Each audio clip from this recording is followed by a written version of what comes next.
Look at the picture. See the skull. Visible Frankenstein controls. The Brain Thoughts broadcasting radio. The Frankenstein earphone radio. The latest new skull reforming to contain all Frankenstein controls. All right, guys. Frankenstein Control is brought to us tonight by none other than good old PBS. That's right, the Public Broadcasting Service. Look, folks, it's no secret that we're living in tumultuous political times, and we here at Frankenstein Control tend to try and keep away from concrete stances on hot-button issues, or from telling you what to think or believe. We never do that. That's not our style. No, never.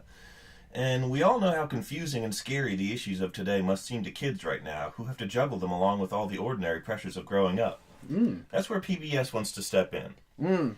So they've sent over a sketch they think will encourage younger listeners, and maybe some older ones too, to maybe just be a little more reflective and empathic when faced with the threats and identity politics our culture is seemingly defined by right now.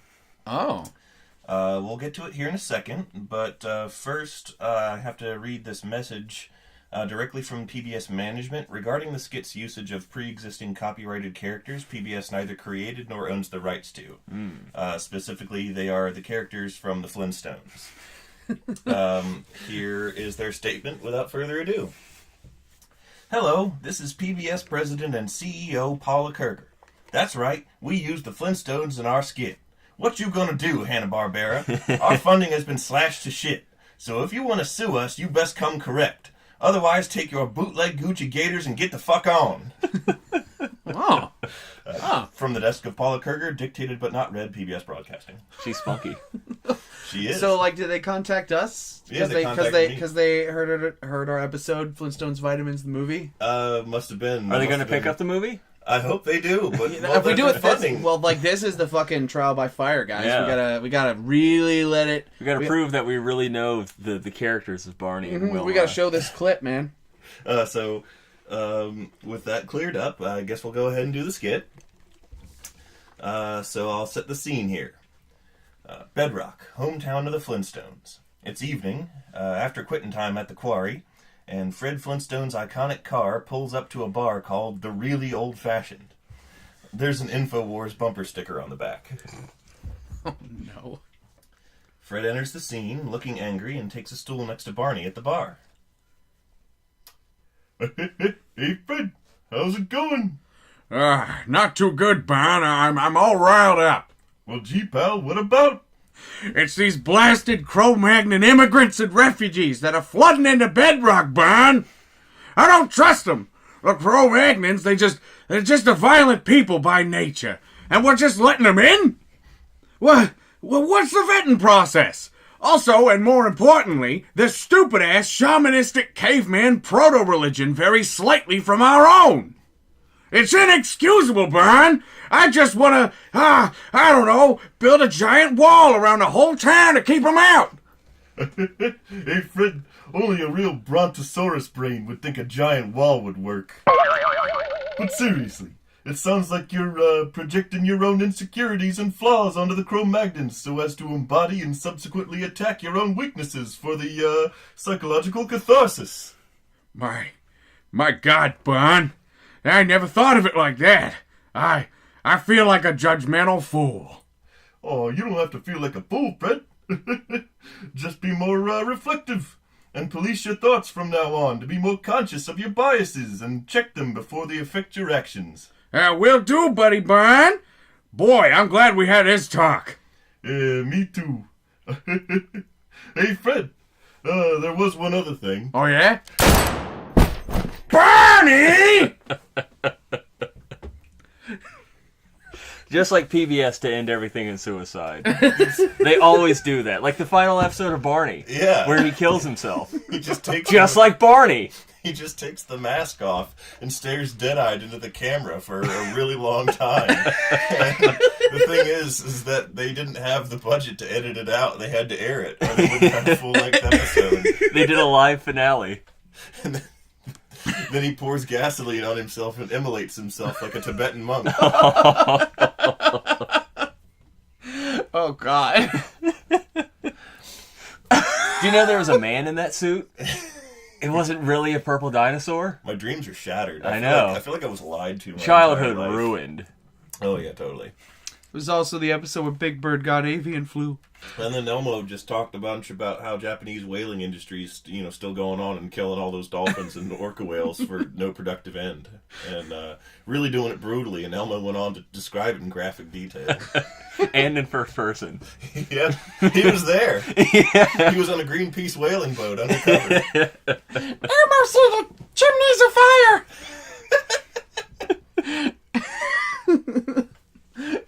It's really fucked up. I'm glad you knew what chimneys of fire meant. Yeah. Chimneys of fire is what people would say when they harpoon a whale enough to where its blowhole starts spouting blood.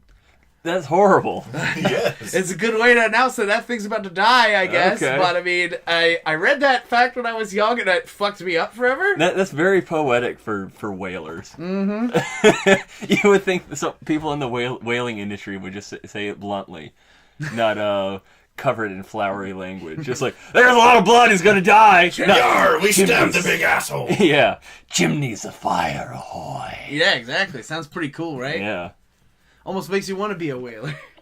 Yeah, I have been wanting to kill some whales. Just kill up me some good old whales. Because, I mean, I got all these lanterns around, and they're just not lit because they don't have any whale oil. Not a single drop, man. Running low. Told you not to buy all those whale oil lanterns. I told you we had no use for them. There's more efficient sources of power available. They were on sale. I had to. It was buy one, get one twice as much. Frankly, what amazes me is that you were the lanterns are exclusively run on whale oil. There's nothing else that will run in them. Oh, yeah. It's QR codes in it that prevent it from using anything but whale oil. QR codes for whale oil. Yeah, Thank just you very much. like the new Keurig systems. Wait, what? They use that model. That was really shitty. Yeah. What's going on? Some of the new Keurig models. They phased it out since because of the backlash. Yeah, because it's a really terrible idea. There's a camera in the pod bay where you put your little coffee pot in there and it scans it. And if it doesn't have this exact QR code that denotes it as a Keurig brand, it just will refuse to work. So it doesn't allow you to buy off-brands or put your own in a reusable cup. You have to buy Keurig. First off, that's really shitty. Yeah. Second of all I could think of is how pissed I would be if my Keurig machine would like if it broke, and the reason why it broke was a camera responsible for being the cheatiest, nastiest, stingiest company possible. Yeah. Like, it isn't even a problem with the workings of it. It's a fucking camera. I'd be so angry. And you know what? Just like the camera inside of a Keurig machine, this is Frankenstein Control. Welcome back, everybody. I hope you liked our intro. we ran a bit long, but as always, I hope it was entertaining. And I am an entertainer. Cedric, the entertainer. Yes, I'm related to him. I am his third cousin, twice removed. Okay. I'm Taylor Russell. To my left is the estranged daughter of Kevin Bacon. Larry the Cable Guy, that's me. Yes. Hello, Larry. How are you? I'm feeling like I should get something done. But I'm not exactly sure how I want to express the fact that I need to get something done. Something involving an R in the middle. Toys R Us. Get Toys R Us done? Yes. Yeah, that doesn't work. Oh. Get him done? Get. I don't know, that's close. We'll work on it. Yes. Get him done. Getting them done across from me is our resident Lord and Savior of low prices, B-Rye. I'm B-Rye. I guess I have to pick a stupid comedian to be. I'm Fats Domino. Fats Domino? I don't even know who that is. What? I'm hoping that name is made up because it's great. No, that's real. Oh! There was either a person or a character from something. I think it's a real guy, but the thing is, I don't remember if he was an entertainer from like the vaudeville times or if he was a jazz guy. So are you sure you're not just confusing it with the blues singers that we came up with? Stinky Fats and Wafty Smellins. Why were those characters created? Fuck, why did we come up with Stinky Fats and Wafty Smellins? Wafty Smellins. I think, we were playing D&D, and you were like, what happens if my character dies? And then, and I was like, well, you just need to make a backup character. And you're like, I want to make a blues singer. And I was like, name him I Stinky. feel like Stinky Fats existed before that. Oh, it might be, we were watching an episode of Ren and Stimpy. Uh-huh. And at the end Is that the name of the ghost that when he dies, he turns into a jazz singer? I don't know. We could look it up in the credits. Let's pause for a second. Yeah. I just need to get to the bottom of this mystery. We can skip over this if we need to. Yeah. No, not Stinky Farts! Don't show results for that. I don't want it. So we made up Stinky Fats. Yes, he isn't just something we appropriated unconsciously. Oh, I'm sure we shouldn't have the audacity to claim that we are the first humor-minded individuals ever to come up with the eloquent name of Stinky Fats. I think that's the name we gave the. I think the guy in the Ren and Stimpy episode. Mm-hmm. So in this episode of Ren and Stimpy, they're in this haunted house, and this ghost who sounds like this. He's trying to haunt them out of the house and be scary, and he just keeps sucking at it. So at the end of the episode, he gets so down that he drinks poison and kills himself, but he's a ghost. So I guess at the staff room, they're like, "What happens when a ghost kills himself?" And he dies. In classic Ren and Stimpy fashion, he dies in a disgusting, really graphic, will fuck up your childhood kind of way. And then from the ghost rises a naked, chubby black man with a cool voice. With the trumpet. With a trumpet. He has Yeah. a trumpet and like a bowler cap. And he's like, "Man, what a ride." And like, it was the single most puzzling thing I'd ever witnessed in my childhood. I was like, what the fuck just happened? And like, I think his voice actor was credited as something funny. Like his like that character's name was something funny. Yeah. And then I think one of us was like, that's like Stinky Fats. And then we came up with Wafty Smellins as his backup guy. Yeah. So Stinky Fats and Wafty Smellins, the two-part blues act that swept the nation in the 1950s/2000s because hipsters found them. Yeah. Chubb Slapper on bass. Oh, no. We were keeping it classy, just having it about farts, and then you had to go and make it a sex thing, B-Ride. I wasn't even thinking of a sex thing. I just thought I was just going along the fat thing. Chubb Slaplins. Just slapping Choplin. I walked in on my son slapping the Chubb the other day. Ugh. Mortifying. We had to have the talk. I don't have a son, by the way. No, wait, I do. His name is Stinky Fats. Why did you name your son that, Taylor? And why is your son older than you? Yeah, because I'm very vindictive, and also I'm a time traveler. And he's also a completely different race than you. Yes, that also. Where's the dead. mother? Huh? Where's the mother? There was none. I Okay. impregnated myself. You're a Oh, there's a hermaphrodite. fucked up Robert Heinlein story about that. About impregnating yourself? Yeah. What? Really weird story. Okay, let's talk about that. It was a time-traveling trans man who did exactly that. He started... It was a very weird story. Like, I barely remembered it. I think it's called, like, All You Zombies or something. And I read it expecting it to be about zombies. It was not about zombies. It's about impreg. Yeah. He started life living biologically as a woman. I could be getting this like completely wrong and having it all flipped around, but somehow he changed physical genders to between male and female, and also was a time traveler and was his own boyfriend at one point, and impregnated himself. And yeah, it's weird. And Was the baby just another copy of them? yes, Weird. it was really, really weird. And to think that that can happen now, Yeah. thanks to medical science. This is the world that liberals wanted, says all the angry old people. Yeah. I don't like this new scary world where there's Tron bike raider gangs and Alvin and the Chipmunks look too much like people.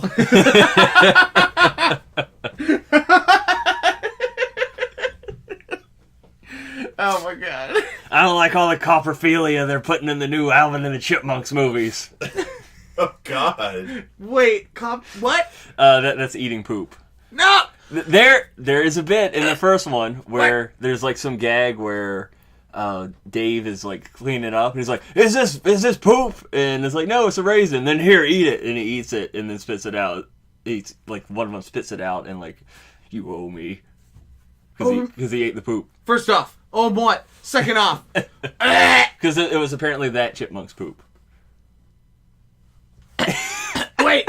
Oh, then why did Dave say you owe me? No, Dave didn't say it. The one that ate the poop did. Covering for the other one by Yeah. saying it was a Oh, okay. raisin. Follow the narrative, Taylor. What are you talking about? I'm following it just fine. You're the one just making people say things without changing voices at least. Sure, I can. You don't remember when Simon, he has a very distinct voice. It's just like, Louie! You don't remember that? Look, I'll do good. Sticky Fats voiced him. I'll do good impressions of all three of the chipmunks right now. Okay, here's Alvin. Hey, I'm Alvin. Here's Theodore. Hey, I'm Theodore. And here's Simon. I tried to picture Dave, or AKA their human friend who stuck with them. Yeah. And I just came up with John Arbuckle. Yeah. Let's not repeat that episode again. He's the same guy, practically. Pretty much. I mean, Some dink in a blue shirt. Yeah. like, what? Some Bob Saget looking motherfucker. Mm-hmm. It's funny. I don't know how I could bring this up without getting us in trouble. Uh-huh. But, like, there's this one part of this Chipmunks movie that, like, has this incredibly charming animation to it. It's a musical number called Getting Lucky. Uh-huh. And, like, I really like that segment from an animation standpoint. It's really Is it smooth the and it's full Pharrell of song? personality. What? Is it the Pharrell song? No, this is from way back in the day. This Thank isn't. God. Yeah, this isn't the CG stuff. This is like Don Bluth era. The 2D Okay. animated stuff. Mhm, the 2D animated. And you can look it up on YouTube. It's called, you just look up Alvin the Chipmunk's Getting Lucky, and it's not going to be Oh, the you'll best. find a bunch of DeviantArt. Oh, don't worry. That's why I pictures. said go on YouTube. Don't even Google it. Just go on YouTube. You can search for the segment. And, okay, first off, like, as an animator, it's awesome. As a person, Uh-huh. it's fucked up. Because I mean, I don't want to tell you guys what to think or nothing, but it's a little bit worrisome. I will leave it at that. It's racy, especially considering the fact that they're children. It's featuring the Chipettes, who are children. And it's a song called Getting Lucky that is sung by children. Mm-hmm. So you guys can go ahead and do the math on that one. If you want to have a nice, disturbing evening, I invite you to join me in the land of fucked up things that I'm just gonna put that word problem in the shredder right now. The and word not- problem? and not solve it. Oh! Let's just I'm not go- gonna do that You're math. going to check out my beats while the DJ revolves it? We can go and. I'm interrupting a flow here. Because he said, I'll solve it. Oh. And I had to quote Vanilla Ice. How dare you? How dare you bring Vanilla Ice into this house, young man? Y'all just look at me and I got like the fade with the stripes in it for my new hair. I'm just like, what? After what he did to Iggy, how can you say that? That's what I was thinking. Is that Vanilla Oh, Ice? it was like a JoJo joke? Yeah. Joke? This is Bizarre Adventure. Yep. JoJo's jokes. JoJo's Bizarre Joke Venture. Listen, and I were eating dinner at Wegmans last night, and they had like the children's TV in the children's area on nearby. And they were playing JoJo's. No, they were That'd be playing. so funny. Well, they were playing this like the new Lion King show, Uh-huh. and it's like The one Lion where King- Simba has a cutie mark. Yeah, for real, for fucking real. Oh, is that DeviantArt looking motherfucker? Yes, exactly. I was Yeah. gonna say the OC Lion Cub. Yeah. And, Which is now his name, OC Lion Cub. yeah. Simba the Hedgehog.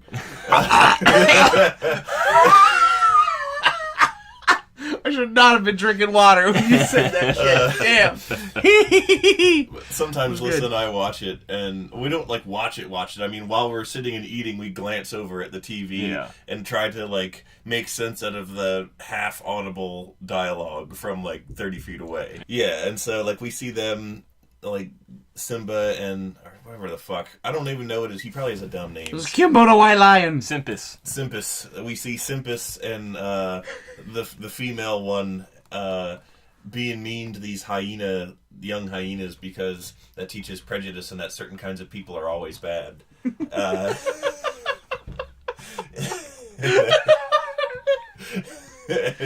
That's the message. Yeah, that's the message. And there was like a pause in the dialogue, and a character yelled something, But like we heard the pause in the dialogue. Character yells something, and from where we were sitting, it sounded like Jojo. I was like, did you just fucking hear that?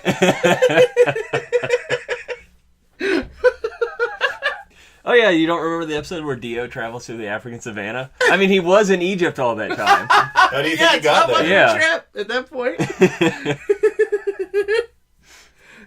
He's got to seek out the lion to get a new body. Mm-hmm. Dio's gonna strap his head to a lion body. He's done that with someone else, the Catman, Ugh. in the first season. When he kicks him into the sea. Oh yeah, Yeah. In season 1, He's just like stroking a cat with a head with a man with a man's head. Yeah, Yeah, and he laughs and says rude things, and then Dio just crushes his head like an orange. because he can. Because he can.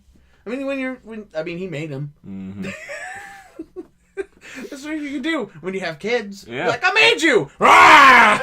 Just crush their head for a trivial comment If they're being rude, you just go... from your Manada! from your cushioned throne. I mean, it should be stated, the graying of a nation is fast on its way. Nobody's going to be having kids anymore. But that's incentive to have kids. You get a sweet, cushy throne if you have a children. Mm-hmm. And you can sit on it all dang old day while you crush your child's head like an orange for being rude. That's the new marketing strategy. Is all cribs are sold as like Transformers. So once the baby has outgrown the crib, you can transform it into an opulent throne. Oh. And sit on it. Sit on red velvet and gold.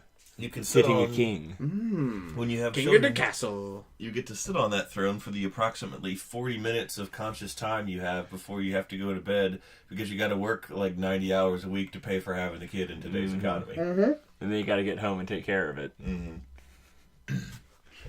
And then the kid screams all night. Yes. Isn't childhood wonderful? My kid, Childhood? he wouldn't stop screaming, and there was an accident, and he fell down the gun.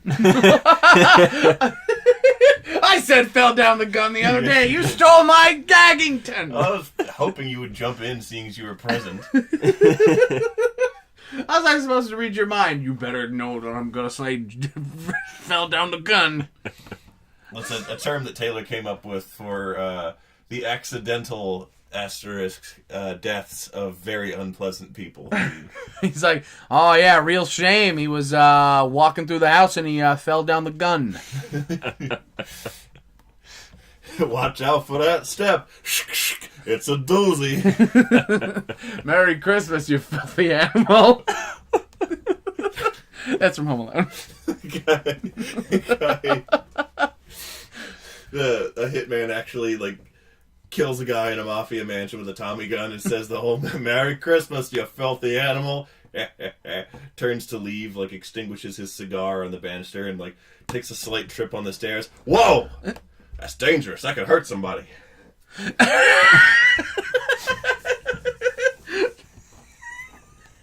Could have broken my neck. Oh boy, that's dangerous. And then just everything's fine. Yeah. Movie's over. Nothing bad happens. This is dangerous. Could have hurt somebody. There's a long pause right before the credits. You hear him farther away. Could have broke my damn neck. So I don't quite have a full pitch for a TV series. Mm-hmm. I do have an idea for an ad campaign, as well as a title, as well as a genre for this pitch. All right. And I think what we could do is I'll give you guys what I have, and then We'll try to flesh it out. Yeah, and then we can workshop it afterwards. I like work. You know me. But I'm like it's a ping pong player. a thriller. Bark. Yes, a thriller bark. A serialized sitcom-esque show that is a thriller. So kind of like Twin Peaks, I guess. Okay. And it's called The Ghost. And the ad campaign is just it's a black screen with white text on it mostly that comes up slowly towards you as the narrator says it, and it's just NBC's The Ghost, and then there's a lightning crash, and then for just a split second you see a little cartoon ghost appear on screen, and followed by a little NBC's The Ghost. This week on NBC. Who is the ghost? Find out on NBC this week. The ghost on NBC. That's like Yeah, and that's like a minute-long commercial. Yeah, spot. it's a long, obnoxious commercial. And what's the show? On Must Spook TV. Like what? It's on NBC, and you try to find out the identity of the ghost. But who is the ghost? We hide, like, cryptic clues throughout each episode in the manner of Lost. And, like, Yeah. a huge online forum fan base, like, forms around the ghost with sharing theories and hotly debating. Of who is the ghost? Because Yeah. there's this huge cast. Yeah. There's like 20 people. It's star-studded. I think honestly, the best move we could do here is actually just have like person for person the exact cast of Lost. I think we should just have that. Let's just do Lost again. Yeah. But we call it the ghost. And the only difference is that Jack, the main character in Lost, I forget the actor's name. Matthew Fox. Oh, Matthew Fox is just coated in talcum powder the whole time. Like even when he's in water, he just stays white. We have to go back. It's like a powdery breath.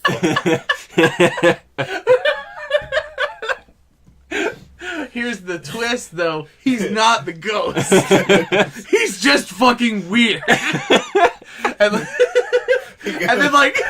And then every time, like, there's the culminating episode where they're like, Jack, you're the ghost. I fucking know you're the ghost. And he's like, I'm not the ghost. Do you remember all those times? And then it, like, shows, like, flashbacks, like those quick J.J. Abrams flashbacks of him, like, standing on the beach, just, like, with a huge industrial thing of baby powder, just going in his own face, and he's, like, jerking back and, like, scrunching. Like, it's really, really uncomfortable.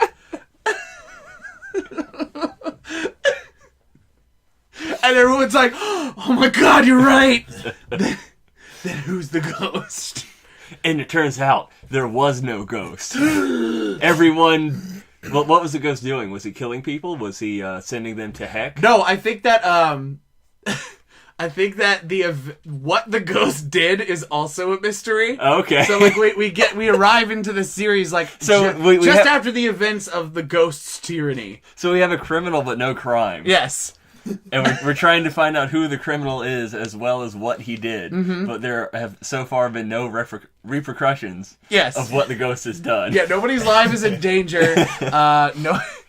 Nobody's life is immediately in danger. But everyone is urgent as though it is. Yes. No, this shit is fucking heated, dog. So like the hard-boiled cop played by Kevin Costner is like, whoa, we got some names. Oh shit. He's like, we gotta find the ghost. People out there, they're getting ghosted. Sir, what exactly is the ghost doing? You shut up! Yeah, you calm down, Makowski! You're a loose cannon. I've had it up to here with your shit! I need you to sit down and think about what you just said. You're off the case! Get back in here! You're on the case! I wasn't actually on the case to begin with. Well, then you're off the case! There's a Whoa! Oh shit! No! My anti-stink bulb went dead!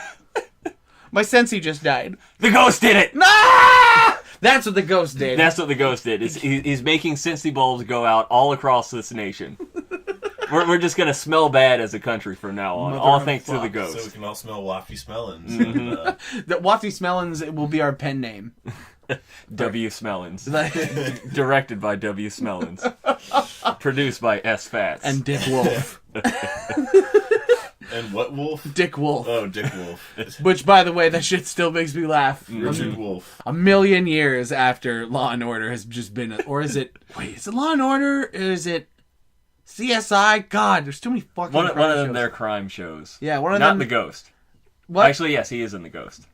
Dick Wolf is in the Ghost? Yes, he not as a producer or anything, as an actor. Oh! I don't know if up. if he can't act, then we're just gonna have to teach him. And it's just gonna be trial by fire. We're gonna give Dick Wolf acting lessons, and he's gonna be the Ghost. Mm-hmm. Paul Giamatti plays like the kindly, like sort of more the gentle cop, and he's like standing at one of those windows, and he has like a teary-eyed woman next to him with like his jacket around her, and he's like, I know this is hard for you, but could you just maybe take one last look? And she's like, okay. And there's like a room full of guys with the police lineup with like the numbered cards. Mm-hmm. Number 4, step forward, please. And like it's all identical guys with sheets over their heads. Yeah. You got to make sure, though, that the only way Paul Giamatti can deliver his best performances is when he's eating. Because if you watch any movie with Paul Giamatti in it, there is 9 times out of 10, there's guaranteed to be a scene of him eating and talking at the same time. So he's doing this, and he just has a crawler while he's like... Yes. But he's eating it with a fork and knife.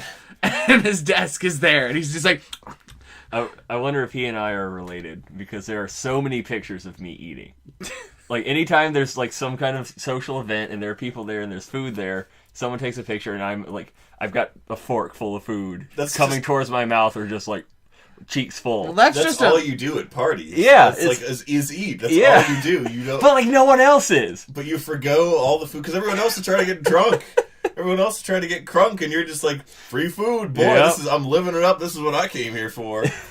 There was an awards dinner I went to with just a ton of people from a class I was in. And there's like 30 pictures. And every single one of them is me with cheeks full of food. And like, no one else got captured eating. Just me. Constantly. Someone keeps eating all our food. Who is it? The ghost! We figured it out! Adam's the ghost! I was the ghost all along. You've been eating everything. And in every episode in the credits, I'm credited as the creator and head writer. And then towards the very end, of the last episode, they still don't know who the ghost is. So the characters all look at the screen. It's the last episode. We still don't know who the ghost is. I like how the characters are aware that it's the last episode. Yeah, of course. This is a very self-aware show. Oh, okay. It has to be. But played very. It's very self-aware, but it's also played very seriously. Yeah. So it's not working very well. But that's the art. But they're doing the anime thing where like their episodes running too long, so the credits are just shown over top as the show continues towards the end. So when it gets to the creator and director, and it's my name, a door just opens up somewhere and I step out. It was me. I was the ghost all along. And then I explode. Whoa! That's what the thundering is. Yeah. That's your body exploding and the cartoon ghost flying out of you. Woo! Yep. There was a cartoon ghost inside of me the whole time. I mean, honestly, I think there's a cartoon ghost inside each of us. Yeah. And I think that should be reflected. Much like the Japanese movie tradition of blowing up models at the end of the movie, I think we too should have a new tradition of blowing up actors at the end of the movie. And so, like, all of our main cast is exploding and the cartoon ghosts are flying out. And it's going to be very costly insurance-wise because we really want that, like... We don't want to use CG. Yeah. This has to be real. Yeah, these actors have to die and turn into ghosts. We only hire method actors, so none of them can say no. Well, I'm sure Max Fox, or what was his... Matthew Fox. I'm sure Matthew Fox would be down with it. He seems very method. And if he's not, we can just replace him with a fox named Matthew. Honestly, I'm sorry to ditch the topic a little bit, but like, fuck, what happened to him? Where'd he go? Was he doing anything? He got arrested for, I think he, like, kicked a bus driver in the vagina. I'm not kidding. Oh, I thought you were, like, going with a haha. That happened. Going like a funny... For real, yeah, I thought you were sued. I thought you were being funny haha instead of being funny hoo-ha, as in he kicked her in the... kicked her in the hoo-ha. He did something bad, and that's crazy. He has since disappeared from public life. I haven't seen or really thought about the dude in like 4 years. This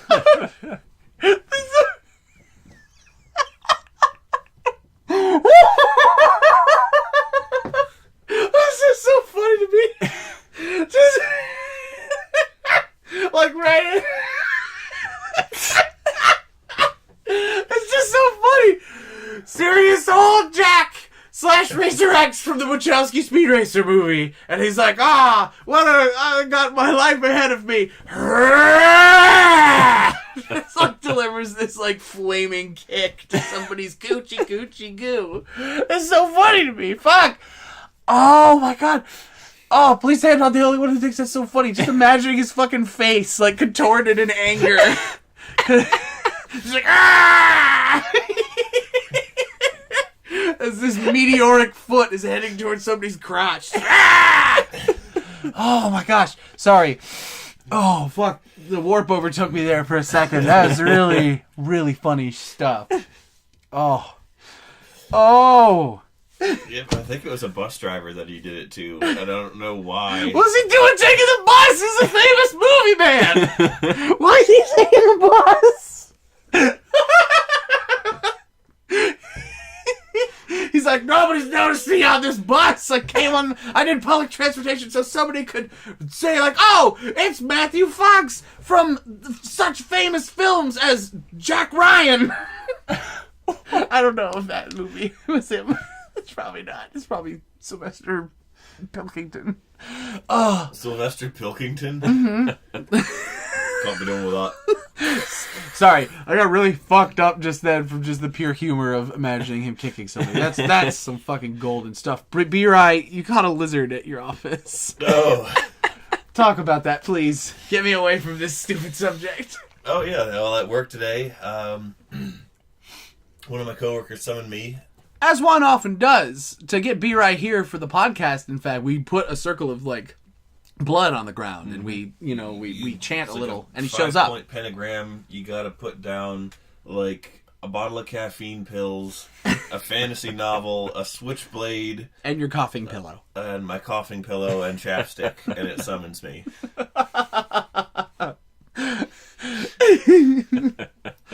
But yes, so your coworker summoned you. Yeah, she's like, Brian, can you come here and deal with something? And first I was like, what's going on? And then she's like, there's a lizard in here. And I was like, what are you talking about? And we have like a back door to the office that's like where a lot of people go out to take a smoke break. And I guess a little blue-tailed skink got in. Aww. And he was I thought he was adorable, and he was about the size of my iPad screen. He was kind of a bigger guy. Yeah. And wow, really? Mm-hmm. That's big. That's not wide, just long. Oh yeah, I know. Still, that's a long, mostly tail. Yeah, it's a long skinky dink. Yep, he was a big boy. And like, there's this sort of junk desk we have that sits in the back of the office, by the door, and I think he had probably gone under that because by the time we got back there, he was gone. So she's like, just, I don't know, kind of keep a watch on this area and see if you see him again. And put him in a cup and take him outside. Yeah, and she's like, can you do something, catch him or kill him or something? I'm like, I'm not gonna kill him. Yeah. I don't think she wanted me to kill him. She just like, can you get him or something? Just do something at this lizard, please. to make him not be here. And make this lizard not here. Make this lizard not here, please. And she eloquently said, yes. She's actually very smart. The person who asked me to do this, and I was surprised that she was bothered by a lizard because she's usually like known for being super capable at everything. But some people got their hang-ups, and if it had been a giant spider, I'd have been like, fuck no. You'd have to call me. I don't deal with godless arthropods. I don't truck with that, sir. It's like, that's kind of that situation where like I kind of play a dishonest card where like in workplaces where there's big old spiders showing up. I'm arachnophobic, but when everyone's like, oh shit, spider, I'm like, haha, I'll get him. Come here, little fella. And like I do the paper in the cup thing. He's like, haha, everything's fine. And then like I step out the door. It's like,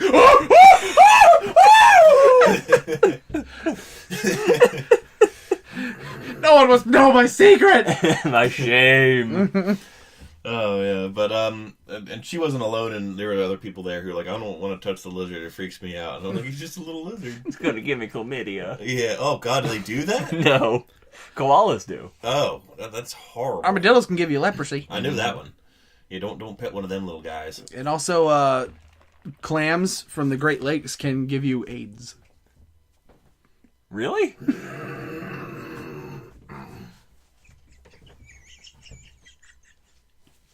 Yes, Adam. The clam gave me AIDS. listeners why there's that juice called Clamado. Anyway, sorry, you're right. You took care of the lizard. You were triumphant over the lizard. You took care of him, didn't you? Yeah. It's just shooting a lizard is really funny. Like, So small. like Mirai, could you take care of this lizard? You're like, no problem. You just open your phone. You're like, yeah, 1 mark. I need a guy dead. The money will be under the park bench. You know the one. And then just like you're like, just through the window, and it hits the lizard, and the lizard's like, oh shit, ow! And then you like get the guy on the phone. You're like, it wasn't a clean job. Yeah, awful shame about that lizard fellow. You know, I hear he fell down the gun. Terrible tragedy.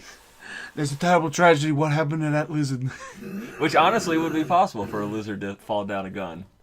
Yeah. To just climb up into a barrel to get away to something cool, maybe. Oh yeah. And then you like, well, time to shoot this gun, and you shoot the lizard and just obliterate it. Sort of like when snakes and cats and squirrels get caught in engine blocks, and you're like, time to start my car for my morning routine. And you've made yourself a wildlife smoothie. Oh. Put that one in the bank. That's good. I don't want wildlife smoothies. I'm gonna start calling that when I see particularly violent roadkill, because I've been saying highway spin art and road waffle for too long. Highway spin art and road waffle. Oh yeah, so like I went and got a box, and I figured that he was in the little like in between the desk and the wall.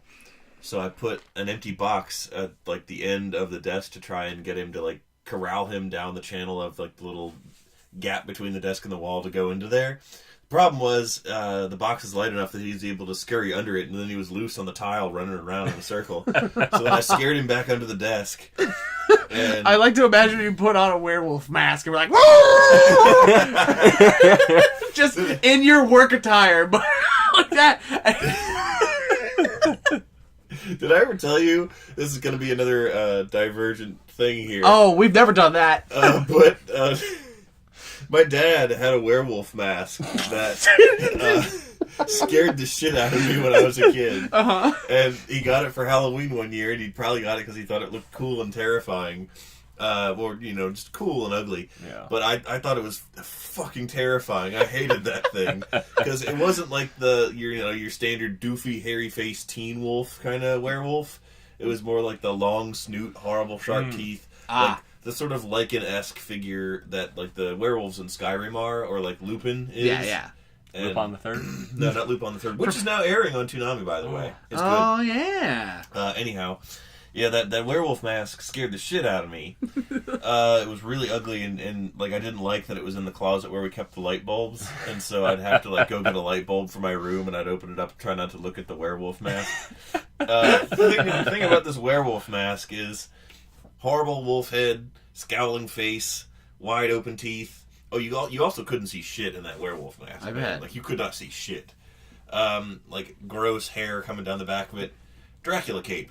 What? What? Why does a werewolf mask have a Dracula cape? Why indeed?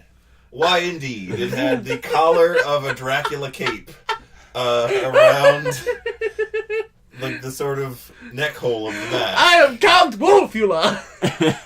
I want to suck your dog. I want to suck your marrow. Sucking your dog is how the ShamWow guy went to jail. Ugh. So you were chasing a lizard with your family's heirloom Wolfula mask. Yeah. The ancestral werewolf mask. Going back generations. I had to weigh the box down with a broken scanner from the back room and try again. And I ended up laying on the floor and shining my flashlight, and I actually like saw his little face sticking out. Oh. And he was really cute, and he was blinking in the light. And I was like, I don't want anyone to kill you out of fear, and I definitely don't want you to just starve in here because I couldn't get you out. So then I tried to call animal control, and I got the wrong number the first time. And then I like looked up the You got Animal Patrol. Yeah, And then a whole bunch of dogs showed up in a squad car. I had to deal with that problem. But then, like, while I was trying to find the number for animal control, I saw, like, their list of things that they would come out for, and that was not significant enough to get them out there for that. Yeah. So I was like, well, got no choice. It's a 10-hour workday today, so if 45 minutes of that is spent trying to catch a lizard, so fucking be it. And so I scared him into the box, again, with the box weighted down. Once I figured out that he was probably in there, I decided to sort of call his bluff, and I gingerly pulled the scanner off the box and flipped it really quick, and sure enough, he had been sitting on the lip of it, and it flipped him into the box. Oh, sweet and score. I caught him, and I picked up the box, and I had to shake the box repeatedly to keep him from gaining traction on the sides of the walls and climbing back out again and falling. He's light, he's fine. And so that I had propped the back door open with a giant bucket of salt that we have back there for I don't know why, and rushed him out the door and hucked him into the bushes, and he was fine. Did you have any flashbacks to our snake incident? I was I just did. about to say, Yeah. like, I was just about to bring that up. I'm like, this reminds me way too much of the bathroom snake. Yeah, well, I did, and I learned from that, which is why I prepped the box and tried to get him to go towards Smart Movington, man. it. And Did you have a piece of molding to help? No, but I had a corral folded him? up paper plate. So, let's tell the story of the Yeah. bathroom snake. So...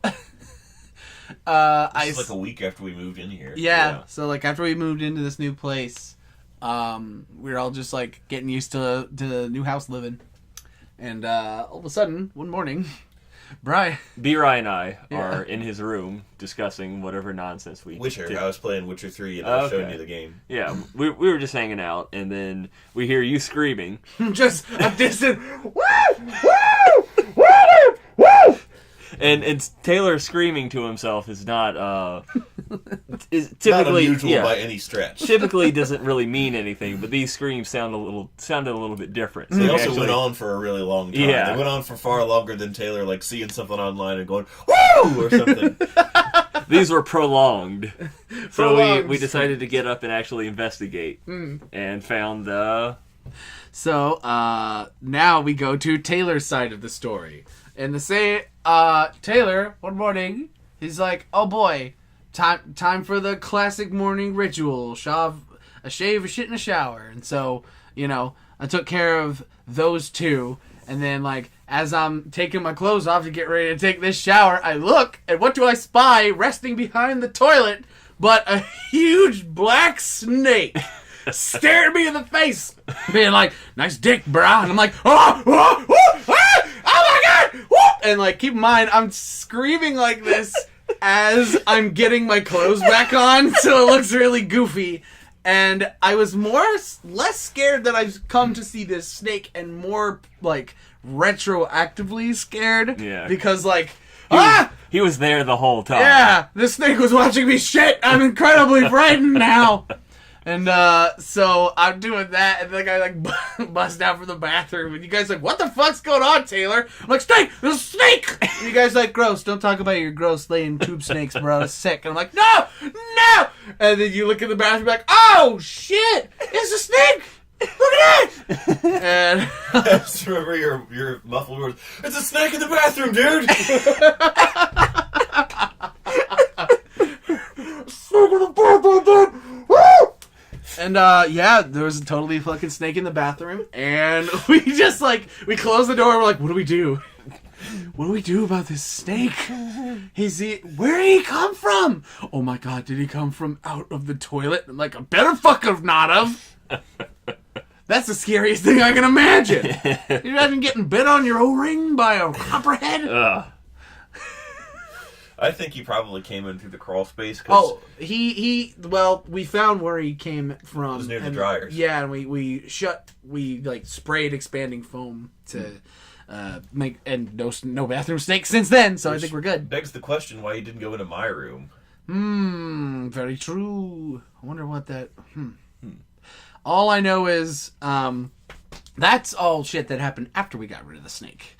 But as we're trying to, I remember us like debating for a long time, what do we do? Somebody call animal control. And so like, I'm calling animal control. You guys are handling the snake. Mm-hmm. And so like, I'm trying to call animal control, and the guy in the, I'm like, we live at, 2525 Dolan Church Lane. And he's like, what's that? Stolen Church Lane. I'm like, no! Dolan Church! D-O-L-A-N! He's like, D-O-L-F-N? It's like, what? Are you kidding me? There's an anaconda in my room and he's gonna fucking bite my dick off because you keep misspelling shit! Meanwhile, Adam and B-Rai are, I get back inside and there's Adam who has taken a scrap piece of crown molding from, like, I don't know, somewhere. Yeah, it doesn't match any that's actually in this house. Yeah. It was just a random piece of crown molding. Here. On the floor. And a broomstick. Yeah, and a broomstick. And you're trying... trying to chopstick a snake into a box. And as you're doing it... Without hurting it, because yes. I really did not want to hurt this snake. And, like, as you're doing it, he's doing, like, the S-coil and everything, you know, like, when a snake's, like, getting ready to spring. Yeah. And, like, you're doing this, and you're completely straight-faced. There's no sign of fear in Adam's eyes as he's doing this. But as he's doing it, he's like, this is so terrifying! This is so scary! This is so scary! And we finally get it in the box. We're like, he's in! We like tackle the lid. We like duct tape it closed because we're stupid. And it had holes for air.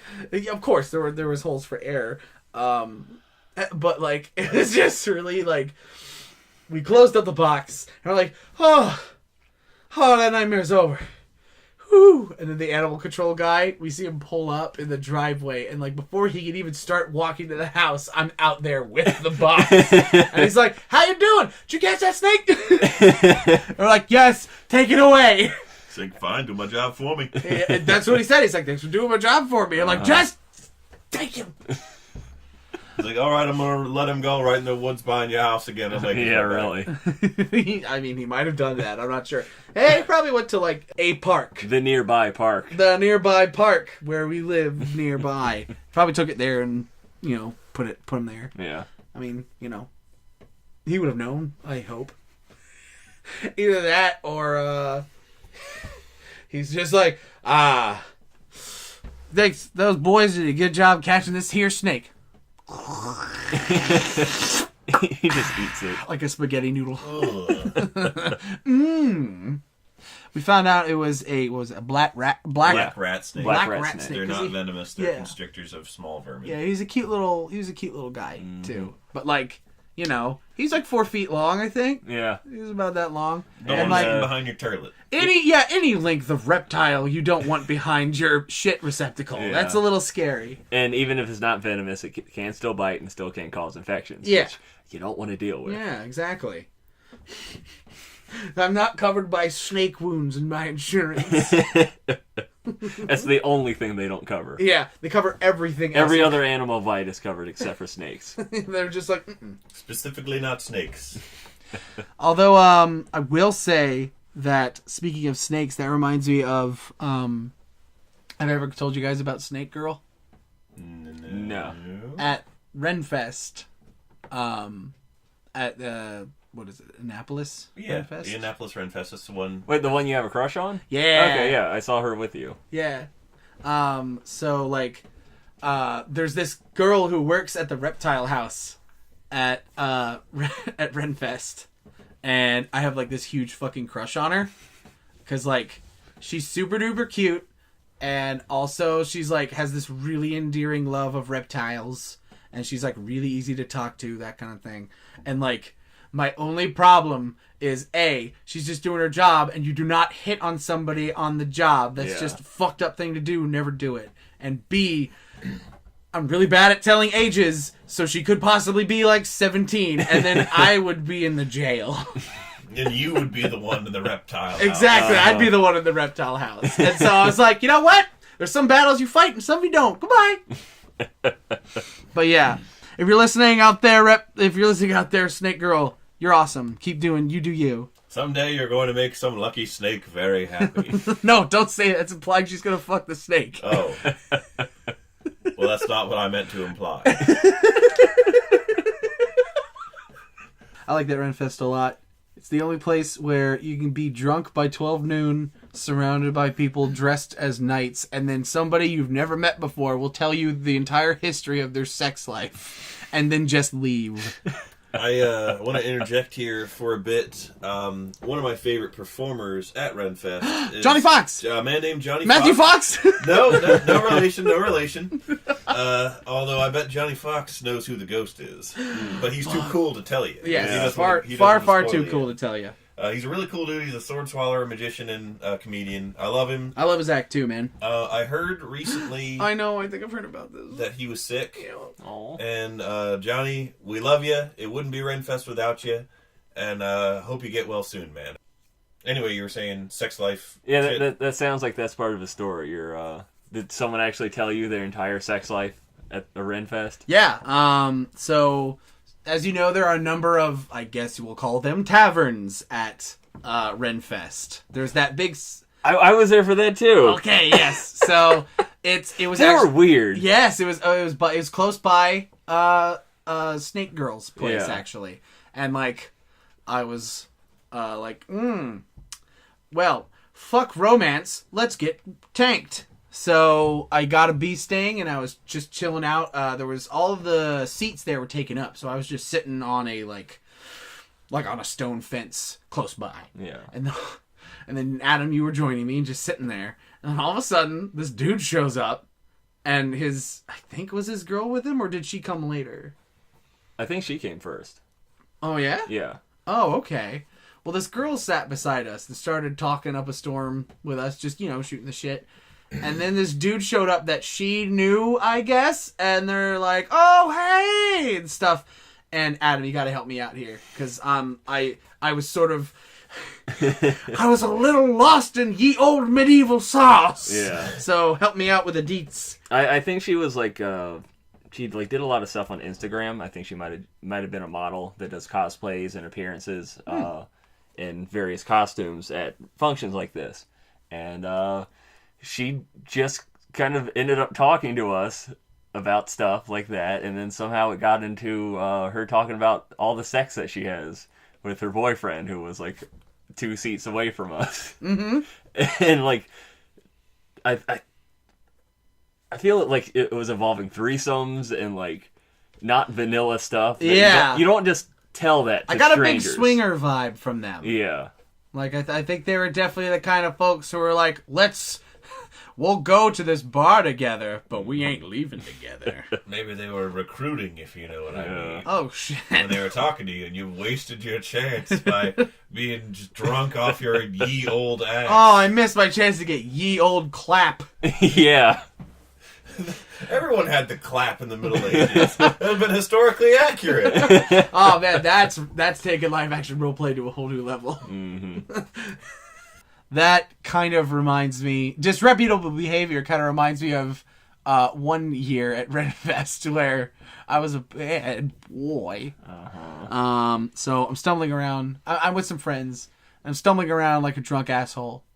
And I got separated from my group.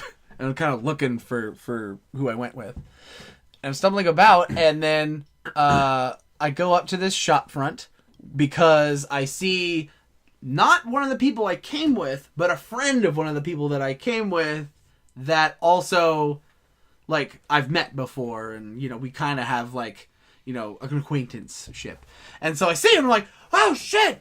Oh, is that Casey? Let me go over there. And I go over, so I'm like, Casey, is that you? And he's like, oh, shit. Taylor, what's up, man? I'm like, nothing. That's really cool seeing you here, man. Small world. Hey. And then I see next to him is a wooden, like one of those carved wooden daggers. It's like elven style wooden daggers. And it's just resting on the, like, railing that he was chilling out on. I'm like, that's a cool dagger you got there, buddy. And he's like, that's not my dagger. I'm like, oh, it's mine now. And I just took it. And I walked away. I just tucked it in my shitty belt, and I walked away. Only after sobering up in the car ride did I realize, oh, fuck. I think I stole some kid's knife. Oh, no. And then, And now that you've admitted to this crime, this never gonna be allowed in Ren-Fest again. This young boy is gonna hear it, and he's gonna swear revenge. But He's gonna come after you with a real wooden knife. If You know, I bet it was A real wooden knife. It was worth it because I bet it really impressed Casey. Casey was a boy, first off. Well, yeah, I know. Oh, I'm just saying okay. he thought you were a really cool dude. I'm Wow. I'm so sure. This guy gets drunk in public and steals from children. He doesn't care what anyone thinks. Oh man, he's a he's a loose cannon with nothing to lose. All the best Actually, heroes steal knives. first off, it should be noted the knife looked like a dog penis, so I named it Baxter after the dog in Ron Burgundy movie Anchorman. And second off, Karma. The knife looked like a dog penis. It's not a sentence that gets used very often. Well, second off, Karma totally slapped my ass because I sobered up a bit and I had to drive home to Richmond. And that was when my cousin was in town, who was staying in a city past Richmond, from like Annapolis, Maryland to Richmond, Virginia. Yeah. And on that particular night, there was, I shit you not, 5 high-volume traffic instances because there was 5 places where they were doing heavy, one-lane only construction. Yeah. Also, I was hungover. Because I don't know if you guys have ever experienced this. If you drink early enough in the day and then stop, you might notice that you're like, oh, I feel terrible. I have like this huge headache and I feel exhausted. Do I have a headache? Am I hungover at 7 p.m.? Oh my God! And so I had to spend 4.5 hours trapped in my car with a horrifying hangover that sucked asshole. And by the time I got to the place that I needed to pick Travis up, I straight up pulled up to his driveway, got out of the car, went around it and got into the passenger seat and then called him and said, "You're driving. Get out here." Oh, man. So, if it makes you feel any better, mysterious boy whom I stole the dog penis dagger from, I paid for it with my sanity. The You dick did jerk. suffer. I suffered a little bit. Not enough, but I did. So hopefully he won't swear revenge with a real wooden knife, but instead a real metal knife, so at least it's quick. Oh my God! What is that? Oh my God! It's the kid with the wooden knife! Adam, help! It's me, the kid with the wooden knife, and I'm gonna stab all 3 of you! No! Please, no! Put Ah! Ah! Oh, that kind of hurts, actually. Ow, it's a Ah! Cut that out, dude! Ah! Jeez! Oh, man. Oh! Ah, jeez, I really should have thought this through a little bit better. Should have gotten a real knife. Hold on for 1 minute. Okay. Next time on Frankenstein Control, Taylor Russell's funeral. bad time, knife time. Now even you know I am a menace. I hand you the secrets to save the entire human race and the entire universe. I'm back. Ah! Ah!